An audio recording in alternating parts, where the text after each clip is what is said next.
No man is more professional than I. I am a 1% man. I am not above or below any man. I'm training my mind. I'm building my body. I'm connecting to my soul. I'm investing my money. Welcome to the 1% Man Podcast. Let's go.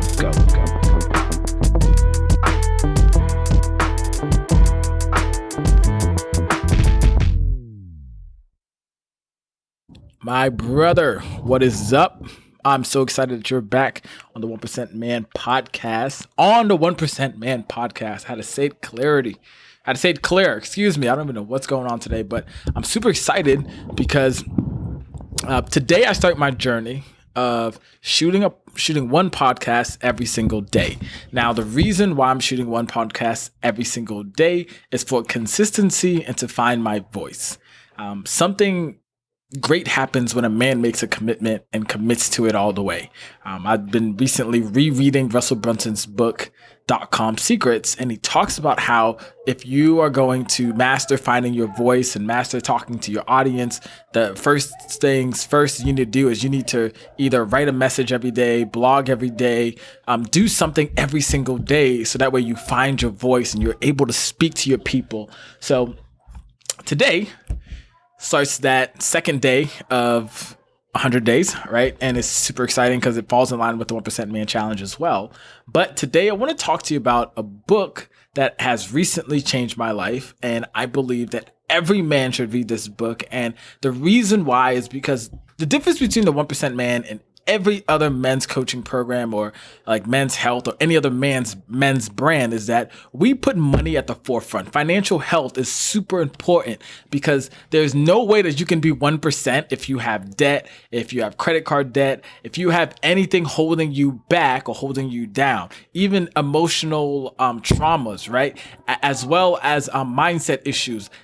Things like that are going to hold you back from being your peak you, being the top 1% that you can be. And that's going to hold you back from being the best brother, from being the best leader, from being the best father, from being the best husband you can be. And especially the reason why I love sharing this book with you because it was super straightforward. I'm talking about 100 proof worth of alcohol facts. It's almost like the book cuts you open and then just pours a whole bunch of bourbon in you, which is great. I think the reason why it was so great is because there was just so much truth. There was no filler. I'm talking about no fluff whatsoever, just straight facts. And you had to take it back to back to back to back. The book is called Brass Knuckle Finance. It's by Harim Pearson Lynn. Now, I hope I'm saying his name right. I hope I am. But he has an amazing TED Talk. You probably heard me talk about receiving his book. And the book is, I have it right in front of me, but it's almost, we'll say about 410 pages, maybe 420 pages, because the end, the back of at the back of any book, it's like, disclaimers and different things like that, but and courses and whatnot. But one of the things I love is I finished the whole book in one day. This is how powerful this book is. I could not put it down.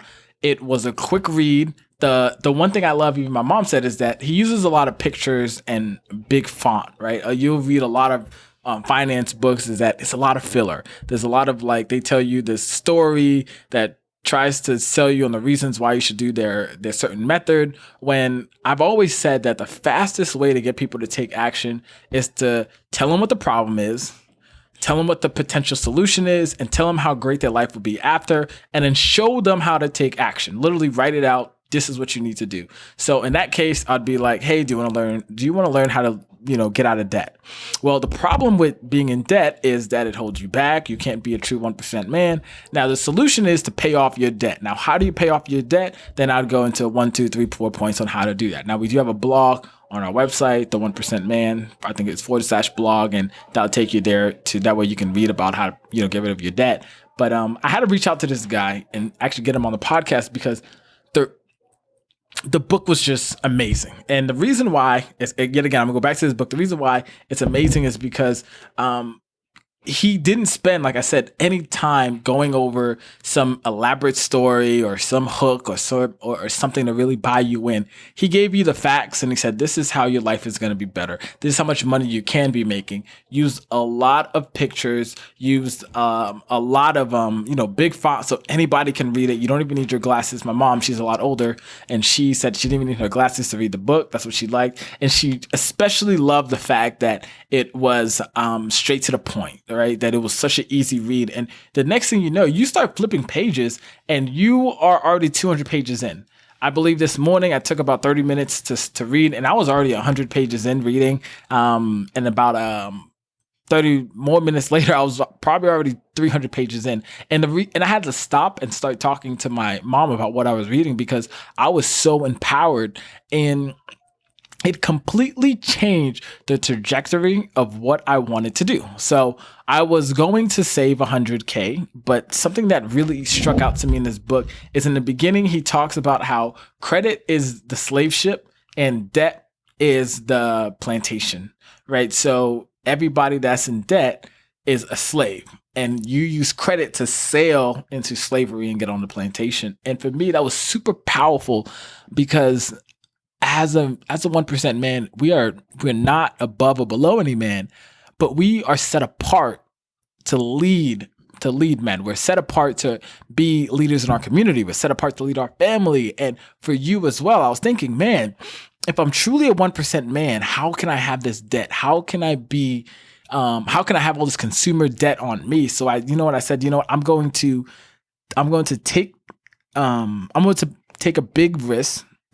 I'm going to sacrifice my time, and I'm going to sacrifice my money, and I'm going to pay it towards my debt instead of into my savings account. So if you have been reading the updates, I'm about $5,000 saved into my savings account, but I have about $16K worth of debt on a credit card. And I said, that's the last piece of consumer debt. Now, Brass Knuckle Finance, JP says that student loan and mortgage are not included in consumer debt because those are just not included, right? And I'm following that same example as well. So I'm going to completely shed off, destroying all that debt as well. And another book I got of his was his investing book. So something that I saw him post on Facebook was that you should not learn everything you can about investing before you start investing, right? You want to jump in 2 feet first and enjoy and then learn in the process, right? So, but the biggest thing I'll say before you go into investing, before you do any of that, one thing that you truly want to do, my brother, is you want to become consumer debt free. Think about this, right? I am right now spending about $5,000 a month to pay a credit card. That means I'm taking sacrifices. I'm shifting money around. I'm cutting expenses. But another great book that I read is I Will Teach You to Be Rich. It's a 6-week program by Ramet Sethi, and he talks about living your rich life. And I believe the rich life that I truly want to live, it's going to take me to sacrifice right now. It's going to take me to really live like no one else lives currently. And then so that way I can live like no one lives later on. And that's from Dave Ramsey. Now, I've been reading a lot of these books. I've been putting all this stuff together, which is great. And I even learned from, Cal Depius about this as well, is that there's going to be some sacrifice, right? There is no gain without sacrifice as well. So for me, I decided that if I was able to take the next 3 months, put myself ahead, because deep down inside, I want to be married. Deep down inside, I want to be a husband. Deep down inside, I have these big goals to have a big family. I want to adopt kids, all that stuff. I want the house. I want the picket fence. I want the big house too as well. I want kids running through that as well. I want family being over. And I want that. I want a house that anybody in my family will know and be like, wow, that's the Ngampa house. That's the house that we can go to for refuge. That's the house that we can go to have Thanksgiving, to have fun, to have marriages, whatever it is. But that can be a legacy home that passes on to generations, and that my kids can always come back to after college or no matter what, or even anyone in my family can come to as well. And I said, if I really, truly want that, then I have to start being disciplined, not only for myself, but even in my finances. And I had to really take a hard look and look at the truth of it and take ownership of all the choices I made and said, you know what? I'm going to start making better choices today. I owned all those choices that I made. I owned all the money that I spent, that all those courses that I bought, right? All those mentors that I spent money on. And I said, the only way that I can recoup all that is by making sure that I make better choices today. Now, with that being said, I had to take a hard look at myself. And that was a hard thing as well. And being able to see that, even tomorrow being payday, and now I have to, all that money's about to leave my account. I really did not want to, right? I had to go through the emotional turmoil of seeing that money leave my account. But also, it's I'm super grateful and have so much gratitude in my heart to think that I'm able to pay that much. I'm able to do that. I'm able to do this, even at a time when millions of people don't have a job. How much gratitude is that I'm able to still talk about paying off my credit card? I'm still talking about doing these amazing things. So, and something that really got me too as well, and this is kind of off the track, but hey, get this brass knuckle book. I'm going to tell you that I don't make any money off of this. And if I did, I'll let you know, or anything, but no, I make nothing off of this. I'm actually going to post this so that way you can get it as well in the show notes. But, something that I really want to share with you too, is that when you start talking about money, when you start talking to people about this, people are going to look at you all crazy. People are going to be like, oh my God. And I remember even specifically talking with a young lady. She thought I talked about money way too much. And most people have told me that, but let me tell you this, money brings up a lot of emotions. When you start telling people that you want to be consumer debt free, we start telling people you're going to look at your finances differently. That's going to bring up a lot of emotions for people, but don't let that carry on to you. A lot of people are carrying a whole bunch of bullshit and baggage when it comes to money and their personal relationships as well with it. So be aware of that as well. And last but not least, my brother, I want you to think about yourself. Think about looking at your numbers and thinking about looking at your money and really understanding where are you right now and where do you want to go? And ask yourself, what and how would your life be different if you were consumer debt free? What is that you truly want out of life? And you being consumer debt free, I bet whatever it is that you want will help you get there 10 times faster. You will feel so much joy with getting there, and your legacy will appreciate you being consumer debt free. Now, I truly want to say, hey, don't copy my vision for my life. Find a vision for your life and live that to the fullest, okay? And until next time, my brother, your legacy starts today.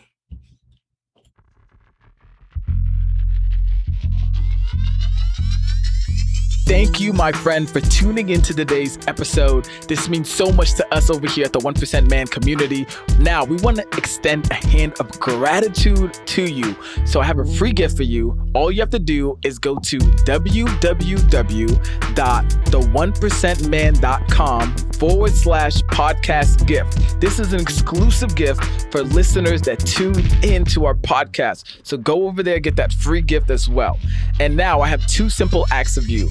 One, hit that subscribe button and leave us a comment and a 5-star review, because that helps us to see what you love about the podcast, and that helps us to bolster up in the rankings so more people can find us and listen to this pertinent information that we have for men of today's age. Last but not least, I want you to go back and listen to this podcast. Find just one thing that you can implement in your life today so you can move forward. Remember, progress over perfection. And till next time, my friend, your legacy starts today.